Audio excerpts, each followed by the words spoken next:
Kainos ir buhalterinės vertės santykio rodiklis – tai vienas akcijų vertinimo instrumentų, padedantis nustatyti, kaip rinka vertina įmonės turtą.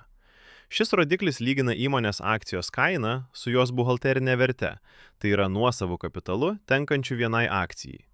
Kitaip tariant, jis parodo, kiek investuotojai moka už vieną įmonės apskaitinį vertės vienetą. Kainos ir buhalterinės vertės santykio rodiklis ypač aktualus kapitalui imliose srityse, tokiose kaip bankininkystė ar pramonė, kur didelę įmonės vertės dalį sudaro materialus turtas. Jei rodiklis yra mažesnis nei 1, tai gali reikšti, kad rinka įmonę vertina mažiau nei jos apskaitinė vertė. Kartais tai signalizuoja apie galimą neįvertinimą, tačiau taip pat gali atspindėti pelningumo problemas ar silpnas ateities perspektyvas. Aukštas rodiklis dažniausiai rodo, kad investuotojai tikisi spartaus augimo arba vertina nematerialų turtą, pavyzdžiui, prekės ženklą ar inovacijas.